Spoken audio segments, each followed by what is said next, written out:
Hello friends, how are you? I hope you are all fit and fine. हम यहाँ पढ़ रहे हैं मेट्रोलॉजी ऑफ सरफेस फिनिश। चलिए इसमें हम आगे बढ़ते हैं।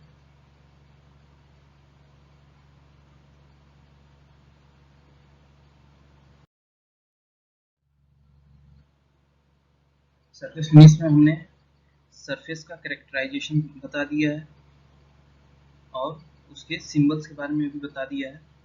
अब हमें चलना है evaluation of surface roughness. Surface roughness का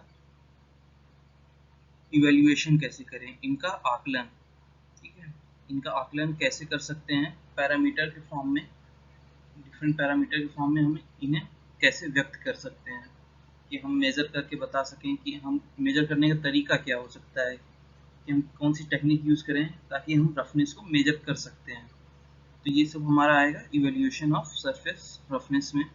तो कौन कौन से तरीके हो सकते हैं, इससे पहले मैंने कैरेक्टराइजेशन बता दिया है कि सरफेस रफनेस किन किन कैरेक्टरिस्टिक्स की वजह से उत्पन्न होता है। जैसे उसमें होता है वेवनेस, और उसमें होता है रफनेस, और उसमें होता है ग्ले। इसके अलावा उसमें फ्लॉ भी होते हैं। तो ये सब सारे मिल करके सरफेस टेक्सचर को बताते हैं, जो कि मशीन के दौरान आपको सरफेस पे आ जाता है। तो ऐसे में हमें अब इनका इवेल्युएशन करना है। तो उसके लिए हमारी कोशिश तो यही होती है कि हमें फ्लैट सरफेस मिल जाए, एक आइडियल सरफेस मिले मशीनिंग के दौरान, जो कि संभव नहीं है। हमें चाहिए होता है एक आइडियल सरफेस, लेकिन उसमें आ जाता है, हो सकता है कि उसमें वेविनेस आ जाए।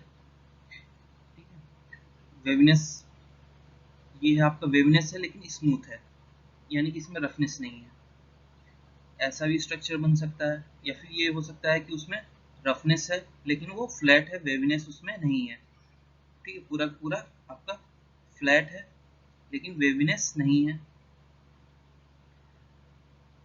और अगर एक रियल सरफेस की बात करें जो रेगुलरली आप मशीनिंग करेंगे, तो उसमें आपको मिलेगा कि उसमें वेवनेस भी होती है थोड़ी बहुत और रफनेस भी होती है, तो इनका मिक्सचर होता है पूरा का पूरा। तो ये हमारा रियल सरफेस है।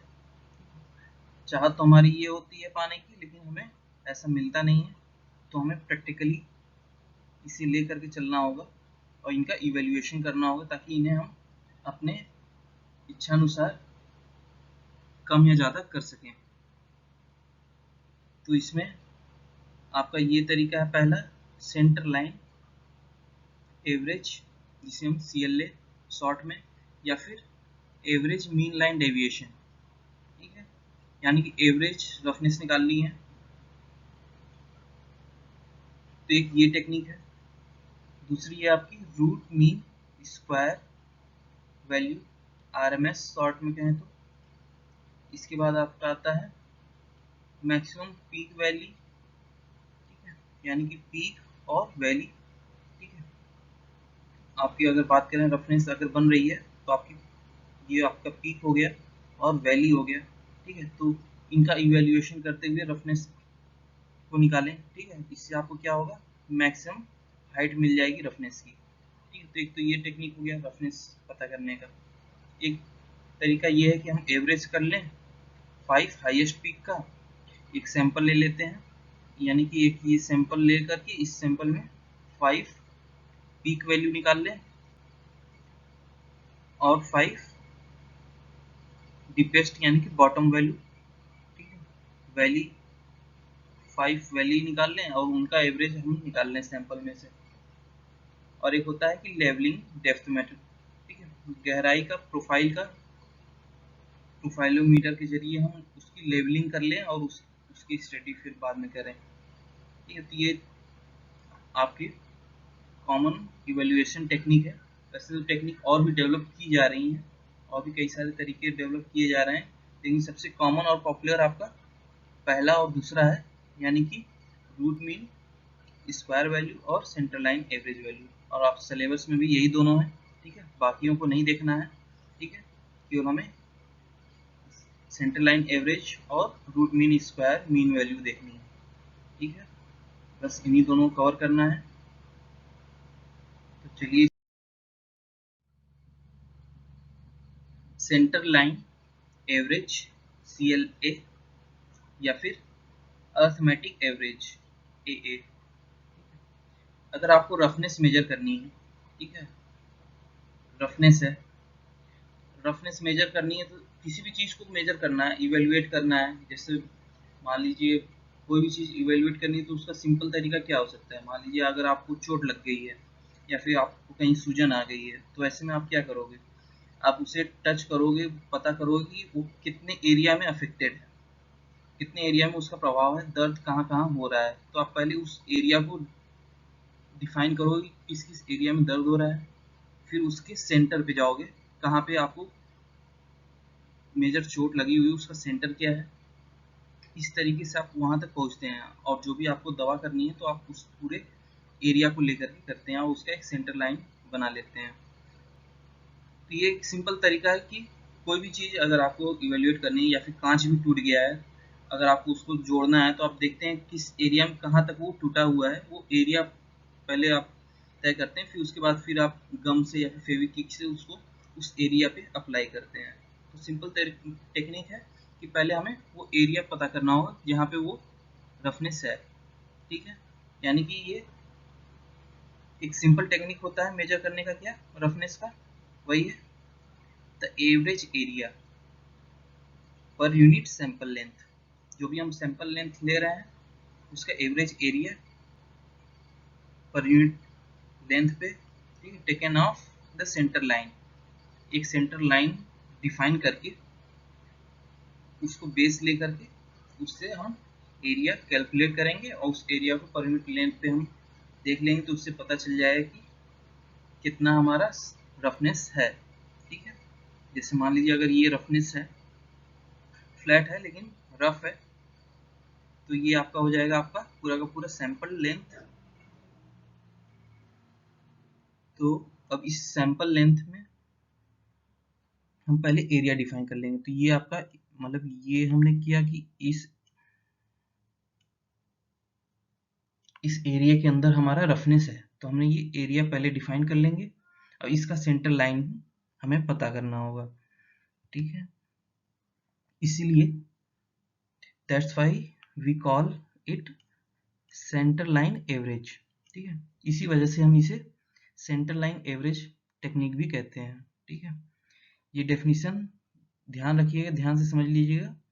एवरेज एरिया, जो भी एवरेज एरिया है जिसमें रफनेस है पर यूनिट लेंथ, ठीक है, ये आपका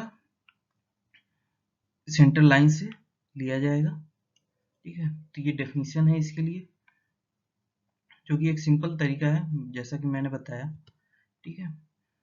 तो अब इस रफनेस को जो एवरेज हम निकालेंगे उसको डिनोट करते हैं RA से, ठीक है। RA से डिनोट करेंगे और इसका यूनिट क्या होगी आपका माइक्रो इंच या फिर माइक्रोमीटर में, ठीक है। माइक्रोमीटर में रिप्रेजेंट करते हैं इसे, जो भी रफनेस होती है उसे हम माइक्रोमीटर में रिप्रेजेंट करेंगे।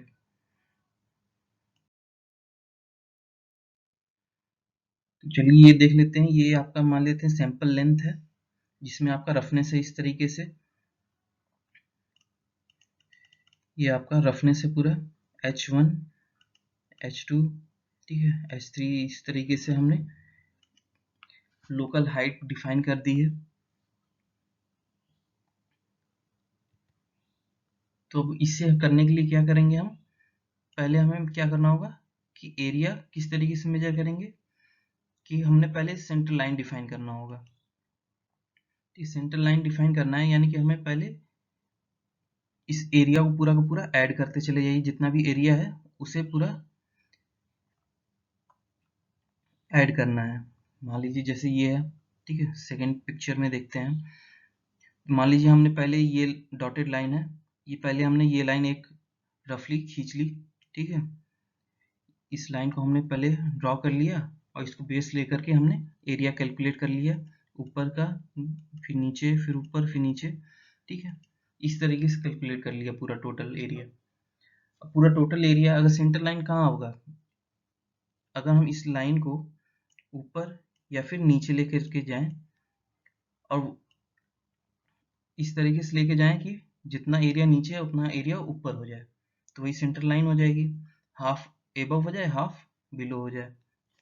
तो इस तरीके से आपका सेंटर लाइन फिर ये आपका पता चल जाएगा, ठीक है। इस तरीके से ये आपका सेंटर लाइन पता चल जाएगा, जस्ट हाफ, ठीक है। जितना ऊपर एरिया है उतना ही नीचे होगा इस सेंटर लाइन के। इस तरीके से आप सेंटर लाइन पता कर सकते हैं, ठीक है। तो वही सेंटर लाइन पता करने का है कि फिगर को ऐड कर देंगे टुगेदर, ठीक है। और total is divided by then the number of measurement units of sample length. Sample length के जितने भी यूनिट्स हैं, ठीक है, यानी इस सैंपल लेंथ में यूनिट जितना है 1 1 2, ये पूरा सैंपल लेंथ यानी कि डिवाइड करते हैं, जैसे कि पिछले डेफिनेशन में बताया, सेम वही करना है, ठीक है,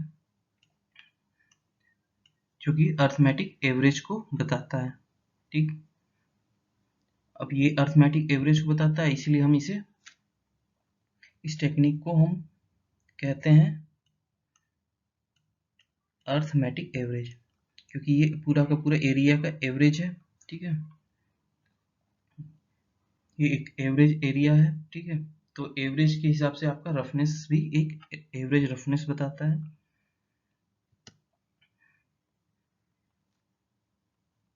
ठीक है। वही चीज है, सेंटर लाइन जो लाई करेगा कहाँ, जहाँ पे total area above the line is equal to the total area below the line. Centre line के ऊपर जितना एरिया है उतना ही सेंटर लाइन के नीचे भी एरिया है, वही होगा आपका एक्चुअल सेंटर लाइन, ठीक है। मान लीजिए शुरुआत में तो आपको नहीं पता होगा कि सेंटर लाइन कहाँ है, तो एक आपने बाय डिफॉल्ट एक लाइन खींच ली, उस लाइन को ऊपर नीचे इस तरीके से करेंगे कि आपको पता चल जाए कि ऊपर जितना एरिया है उतना ही नीचे भी एरिया है। इस तरीके से आपको सेंटर लाइन पता चल जाएगा, ठीक है। अब जब सेंटर लाइन पता चल गया, उसके बाद फिर आप एरिया डिफाइन कर देंगे कि जैसे हमने यहाँ पे डिफाइन किया है, ये एरिया A1 है, ये एरिया A2 है, ये एरिया A3 है, ये A4 A5, इस तरीके से A6, इस तरीके से सैंपल लेंथ में हमने एरिया को डिफाइन कर लिया, ठीक है। तो अर्थमेटिक सम क्या हो जाएगा इनका, अर्थमेटिक सम यानी कि अंकगणितीय योग, ठीक है। एरिया का अंकगणितीय योग यानी कि इनके अंकों को ऐड करते चले जाएं, ठीक है। अलजेब्रिक सम नहीं है जिसमें हम इनके डायरेक्शन या फिर ये किस पोजीशन पे हैं उनको भी ऐड करते हैं, यानी कि प्लस माइनस, तो ऐसा नहीं है। ये केवल अंकों का योग है, यानी कि A1 plus A2 plus A3 plus A4 plus A5 plus A6 इनका सम कर दिया, ठीक है। तो इस तरीके से रिप्रेजेंट कर दिया पूरा टोटल सम ऑफ एरिया, ठीक है। कोई वैल्यू आ जाएगी।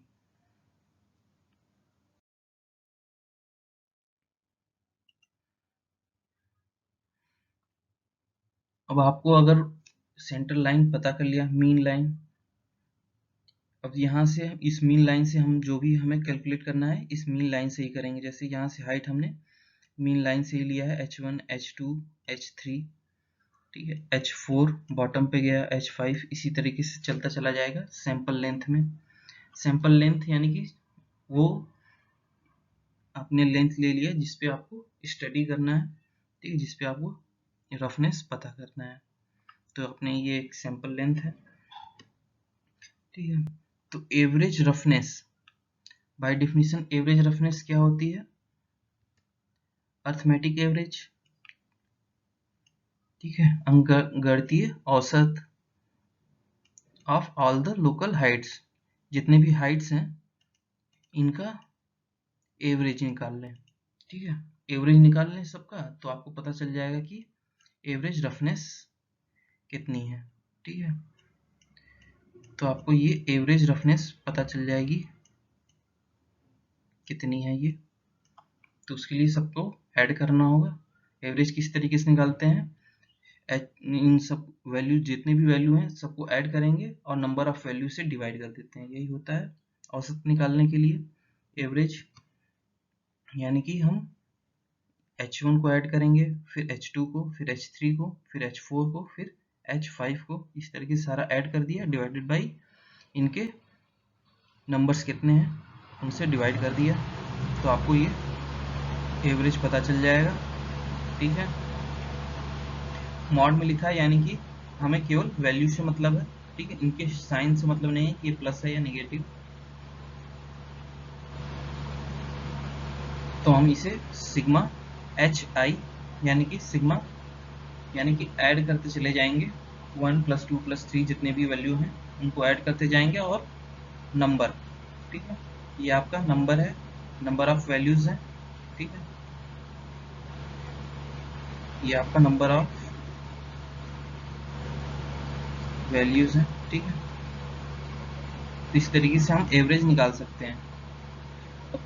अगर प्रैक्टिकली बात करें तो आप हर जगह संभव नहीं है कि आप हर जगह हाइट निकाल लें, ठीक, ऐसा नहीं कि आप हर जगह आप हाइट निकालते चले जाएंगे, ठीक है, ऐसा संभव नहीं। आप हो सकता है यहाँ पे हाइट कैलकुलेट कर लिए, फिर यहाँ पे कैलकुलेट किए, फिर यहाँ पे कैलकुलेट किए, लेकिन इनके बीच में कहीं छूट गया, ठीक है। हो सकता हो कि पीक वैल्यू यहाँ कहीं रही हो जो कि हमने छोड़ दिया है, ठीक है। तो इस तरीके से पीक वैल्यू या फिर पीक वैली जो होता है, ठीक है, ये पीक वैल्यू है, टॉप पोजीशन, ठीक है, और ये वैली, ठीक है, डीपेस्ट पॉइंट जो है, ठीक है, जो आपकी गहराई है, ठीक है, और ये जो ऊंचाई है, ठीक है, ये हो सकता है कि आपको एक्चुअली आप उसे ना कैलकुलेट किए हों, तो ऐसे में वो हो सकता है कि ये उसमें ना इंक्लूड हो, ठीक है। तो इससे अच्छा है कि हम एवरेज ले लें एरिया का, ठीक है, सिंपल भी टेक्निक है। तो हम इसमें क्या कर सकते हैं, तो आपका एक दूसरा टेक्निक, सिंपल टेक्निक क्या हो जाता है कि एवरेज एरिया ले लें। एरिया में क्या होगा, सारे के सारे इंक्लूड हो जाएंगे, ठीक है। इसमें क्या था कि हो सकता है कुछ पॉइंट छूट जाएं, लेकिन इसमें क्या होगा, पूरा का पूरा, सारा का सारा पूरा हर चीज़ इन्वॉल्व हो जाएगी एरिया में, ठीक है। तो ऐसे में ये इससे बेहतर तरीका है कि हम एवरेज एरिया ले लें, ठीक है। टोटल इसका पूरा का पूरा एवरेज एरिया कितना है, ठीक है। एग्जैक्ट एरिया आपको नहीं पता चलेगा, आपने स्टाइलस यूज़ किया या फिर कोई और इक्विपमेंट यूज़ किया, उसके जरिए आप एरिया निकालेंगे तो ऑन एन एवरेज आएगा, ऐसा नहीं है कि एग्जैक्ट ही आ जाएगा वही एरिया, ठीक है। तो एवरेज एक एरिया ले लिया, ठीक है। तो एवरेज टोटल एरिया कितना हो जाएगा, A1 + A2 + A3 + A4 + A5 + A6 divided by sample length. Definition अभी मैंने बताया, average area per unit sample length, ठीक है, अबाउट द सेंटर लाइन, यही था डेफिनेशन में। तो इस तरीके से ये डेफिनेशन से ये फॉर्मूला बन जाता है, ठीक है, सिग्मा A/L। तो इससे क्या होगा, अब इससे हम इंटीग्रल फॉर्म में किस तरीके से लिखेंगे। इंटीग्रल में आपका पूरा का पूरा, ठीक है। अब ऐसे था कि एरिया को 1 बाई 1 ऐड करना है, मान लीजिए काफ़ी कॉम्प्लेक्स है, ये शेप काफ़ी कॉम्प्लेक्स है और काफ़ी बड़ी वैल्यू है, काफ़ी लेंथ काफ़ी ज़्यादा है, इसमें आपका वेरिएशन काफ़ी ज़्यादा है। तो ऐसे में क्या करेंगे, इंटीग्रेशन का सहारा लेंगे, ठीक है। तो इंटीग्रेशन के जरिए एरिया किस तरीके से निकालते हैं आपको पता होगा, ठीक है, मैथमेटिक्स में पता होगा कि अगर ये है एरिया, इसका निकालना है इसके अंदर, तो आप क्या करते हैं, स्ट्रिप लेते हैं, ठीक है, इस स्ट्रिप का एरिया निकाल लेते हैं, ठीक, वाई और dx ले लेते हैं, ठीक है। तो y dx ले लेंगे और इंटीग्रेट कर देते हैं 2 पॉइंट में, ठीक है, 1 से 2 तक में, तो इंटीग्रेट हो जाएगा आपका 1 से 2 y dx, ठीक है। तो इसी तरीके से इसमें भी, ठीक है, y एक स्ट्रिप ले लेंगे, ठीक है, एक स्ट्रिप यानी कि यहाँ की हाइट, ठीक है, Y X into D X, जो भी dx है, तो y dx से आपका एरिया निकल आएगा। और ये एरिया हम कहाँ तक लेके जा रहे हैं, 0 से L तक, ठीक है, 0 से L तक हम लेके जाएंगे, ठीक है, डिवाइडेड बाई आपका क्या करेंगे, टोटल एरिया अपॉन में सैंपल लेंथ, तो हमने सैंपल लेंथ से डिवाइड कर दिया, ठीक है। तो ये आपका इंटीग्रल फॉर्म में हो गया, ठीक है। तो इस तरीके से हम एवरेज रफनेस कैलकुलेट कर सकते हैं, ठीक है। ये सबसे सिंपल और पॉपुलर, सबसे कॉमन टेक्निक यही है, ठीक है, और इसी को हम कहते हैं अर्थमेटिक एवरेज टेक्निक या फिर CLA, ठीक है, सेंटर लाइन एवरेज। तो ये है आपका। दूसरी टेक्निक के बारे में बात करते हैं। दूसरा टेक्निक है आपका रूट मीन स्क्वायर वैल्यू, यानी कि RMS वैल्यू, ठीक है। फिजिक्स में इसका नाम सुना होगा काफ़ी जगह, रूट मीन स्क्वायर, यानी कि हमें वैल्यू का स्क्वायर करना है, ठीक है, जो भी वैल्यू है उसका हमें स्क्वायर करना है, ठीक है, और उसका मीन लेना है, ठीक, और उसका फिर रूट कर देना है, अंडर रूट में कर देना है, ठीक है, वैल्यू का स्क्वायर फिर मीन फिर उसका रूट, ठीक है, ठीक है।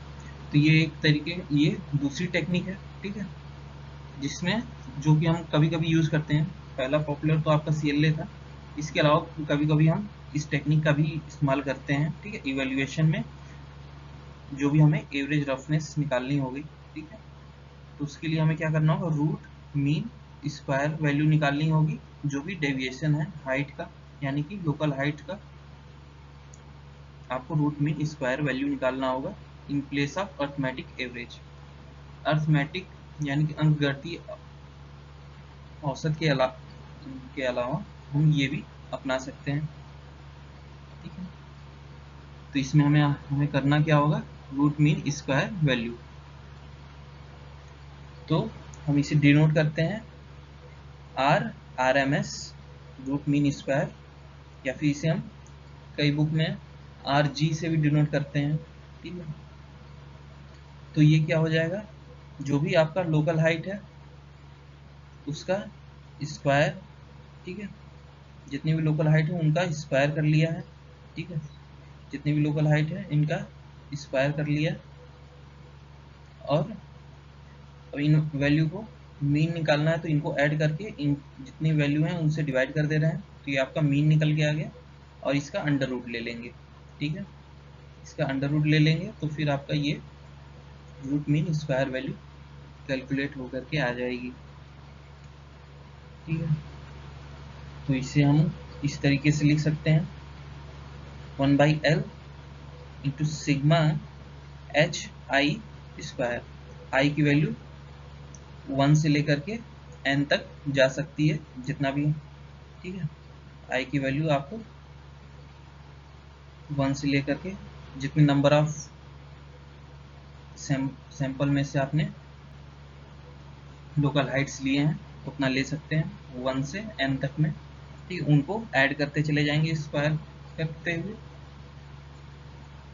ठीक है। तो ये आपका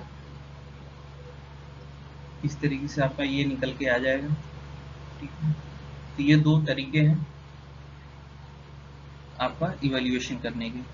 अब इसके बाद हम पढ़ेंगे वो कौन कौन सी मशीनिंग टेक्निक है, ठीक है, मेथड है, जिनके जरिए हम रफनेस को मेजर कर सकें।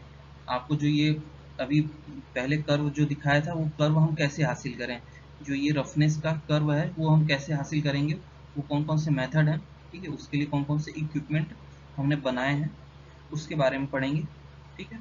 वो आपके नेक्स्ट वीडियो में रहेगा।